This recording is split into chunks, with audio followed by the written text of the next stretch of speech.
Olá pessoal, tudo bem? Começando mais um Giro da Semana, 41ª edição. Eu sou o Gabriel Messias. A gente ficou um tempo sem gravar o Giro da Semana. A gente acabou se enrolando com outras coisas aqui do Econatura e acabou deixando o Giro da Semana um pouco de lado, o podcast um pouco de lado, mas a gente vai voltar aos poucos com o podcast e a gente vai começar a trazer aqui Giros da Semana. Não prometemos que será toda semana, mas sempre que puder a gente vai trazer aqui para vocês, comentar pelo menos uma notícia relacionada ao meio ambiente com um pouco da nossa visão quanto ao assunto. E hoje a gente vai começar aí falando do caso que rolou da tal Cachoeira Azul que deixou muita gente aí louca da vida. Então, bora começar.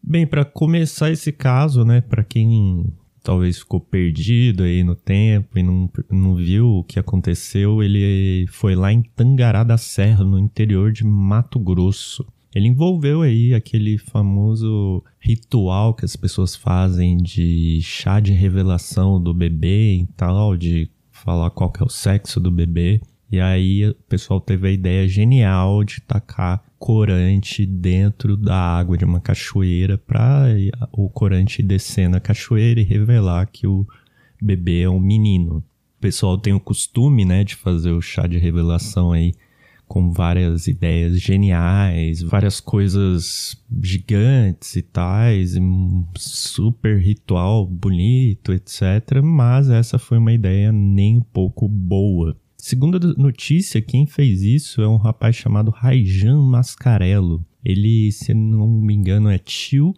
de um dos membros aí do casal que vai ter filho. E graças a essa brincadeirinha, ele recebeu uma multa aí de R$10 mil da Secretaria de Meio Ambiente. Então, esse caso ocorreu aí e um dia depois já a Secretaria de Meio Ambiente já foi no local, que é uma chácara privada que foi alugada pela família. Essa família alugou e aí fez todo esse ritual. Vazou o vídeo na internet e virou aquele bafafá. No dia seguinte foi a Secretaria do Meio Ambiente já fazer uma análise da qualidade da água.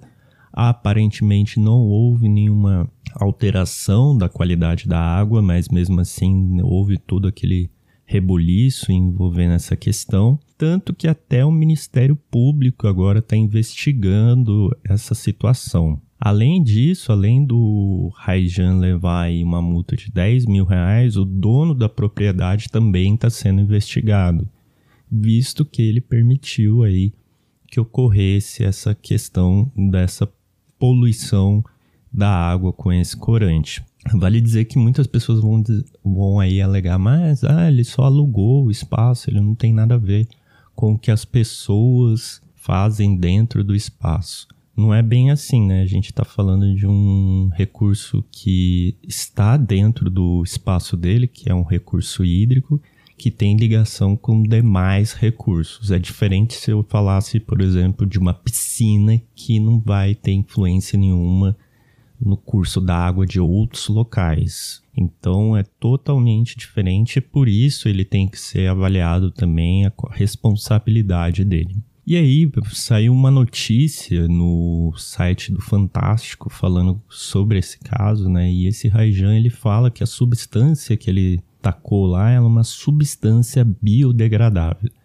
Dando uma pesquisada, a gente encontrou aqui que o corante ele se chama Lago Azul.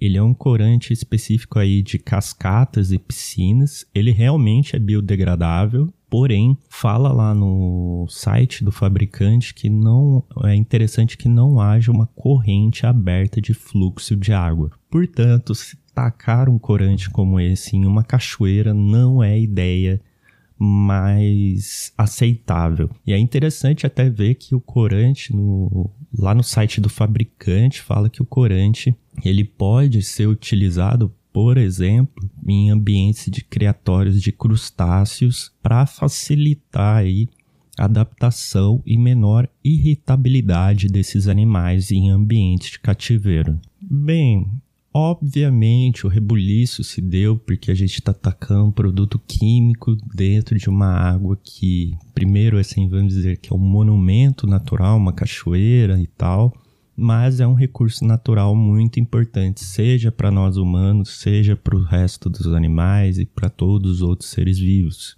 Então, pode advir desse ato de tacar essa água aí vários problemas, como, por exemplo, a mudança nas características da água. Alguns parâmetros, como, por exemplo, turbidez da água, podem ser alterados e isso afetar todos os seres vivos que estão naquela água e, assim, irradiar vários e vários problemas, como efeitos cascatas naquele local. Vale dizer que, além disso, pode ocorrer também a presença de contaminantes, visto que pode ter, por exemplo, metais pesados em alguma coisa que você taca na água, pode ter alguma substância que vai causar uma alteração em um determinado ser vivo também, é muito interessante considerar isso. Obviamente, tendo contaminantes, a potabilidade da água também vai ser alterada, o que vai prejudicar muito a questão de fornecimento de água e, como um todo, a gente vai ter danos aí os seres vivos, que são os principais aí consumidores dessa água, além de todo o ciclo da água que vai se afetar. Mas, infelizmente, esse não é o primeiro caso que a gente fala, que a gente vê sobre isso, né? Um outro caso que foi recente aí é o Rio Linha Anta, em Santa Catarina, onde houve o derramamento aí de anilina cor rosa pink por uma empresa aí, uma fábrica de tintas, onde 4 quilômetros desse rio foi afetado. É interessante entender que aí já foi feito todo aquele alerta pelo órgão ambiental local e teve todo aquele cuidado de evitar que as pessoas consumam essa água, visto todos os riscos decorrentes disso. Um outro ponto interessante é que muitas vezes a gente acha que só acontece isso aqui em regiões específicas onde tem muita concentração de pessoas, mas não. Por exemplo, o projeto Silent Amazon, que foi avaliar os rios Amazonas, Tapajós, Rio Negro e Rio Tocantins, ele achou vários vestígios de resíduos farmacêuticos na água. Então a gente está falando aí de substâncias que incluem, por exemplo, metformina, paracetamol, estrogênio e ibuprofeno. Então estou falando aqui medicamentos para dores gerais, dor de cabeça, como paracetamol, ibuprofeno, que é um anti-inflamatório, metformina, se eu não me engano, é um remédio para quem tem diabetes. E o grande problema desse caso, como se destaca na notícia que fala sobre essa contaminação nos rios da região amazônica, é a falta de saneamento. Então é necessário aí um grande investimento em saneamento para que substâncias como essas, resíduos farmacêuticos, não acabem parando na água e cheguem a seres vivos. É muito, muito, muito recorrente a gente falar sobre alterações, por exemplo, em peixes decorrente do que? Dessa relação com produtos advindos aí de origem farmacêutica. Então é muito comum, até a gente teve um papo aí com Camilo Seabra durante a nossa Semana da Água, onde ele falou um pouco sobre essa questão, inclusive falando da presença de cocaína em água da Baía de Santos. Então quem quiser pode acessar o nosso YouTube, que vai ver lá essa palestra que foi gratuita, onde ele explica alguns resultados que eles vêm tendo, mostrando o impacto relacionado à presença de produtos de origem farmacêutica, assim como produtos aí legais, como essas drogas ilícitas. E o que isso tudo tem relação, né? Pô, a gente tá falando de um ato tão bobinho como tacar aí esse corante biodegradável na cachoeira para fazer aquele momento único do casal, de revelação do filho deles, uma coisa linda, histórica, etc, etc, etc. E que vai ficar marcado para a vida deles. Obviamente vai ficar marcado, mas não só por ser um menino e por todo o processo de revelação, mas por ser um crime ambiental. Se cada um aqui que estiver ouvindo, cada parente de cada um que estiver ouvindo quiser tacar alguma coisa na água para fazer um evento que contribua exclusivamente para você, a gente vai ter sérios problemas. A gente sabe que no Brasil a gente tem uma péssima qualidade de água, principalmente para esse problema de falta de saneamento. Muitas regiões aí não tem nem esgoto, não tem nada. Então essa reclamação, no caso, às vezes ela pode parecer bem chata, uma coisa daquele, como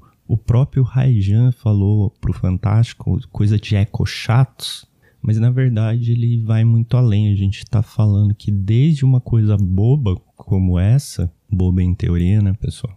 Desde uma coisa boba como essa, é importante já se condenar a fazer um ato como esse. A gente está falando de um patrimônio natural, um patrimônio comum, um bem público que deve ser preservado ao máximo. E há de se ter cuidado com tudo isso.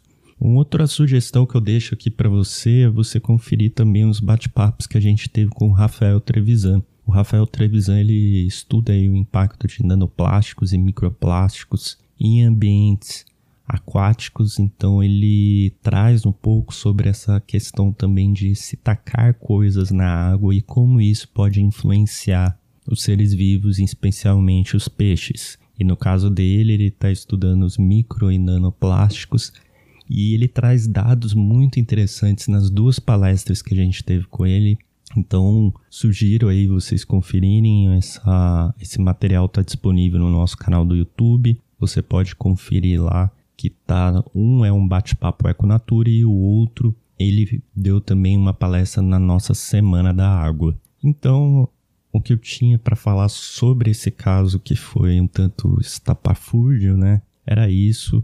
A gente sabe os vários problemas que podem surgir a partir dessa questão. Cabe que, mesmo que o pessoal não tenha tido aquela intenção na maldade, etc, tenha procurado até um produto que fosse biodegradável, legal, mas cabe se atentar que não pode ter atos como esse por representar ser uma ação que representa um ato totalmente inadequado. Um ato que pode trazer risco. Não é todo mundo que vai procurar uma coisa biodegradável, não é todo mundo que vai buscar saber se isso é seguro ou não, etc. A gente precisa ter esse cuidado anterior a tudo isso. E para fechar, eu só deixo um recado aqui que nesse mês a gente vai ter mais um Clube da Cultura. Dessa vez a gente vai estar falando sobre o filme O Poema Imperfeito, do Fernando Fernandes. É baseado no documentário, baseado no livro dele. É muito legal, vale a pena conferir. Se você quiser mais detalhes, basta acessar o nosso site, basta acessar as nossas redes sociais, que lá vai ter todos os links para inscrição. Um evento aí onde a gente vai debater um pouco sobre esse filme e construir conhecimento junto. Então era isso, pessoal. Um abraço e até mais.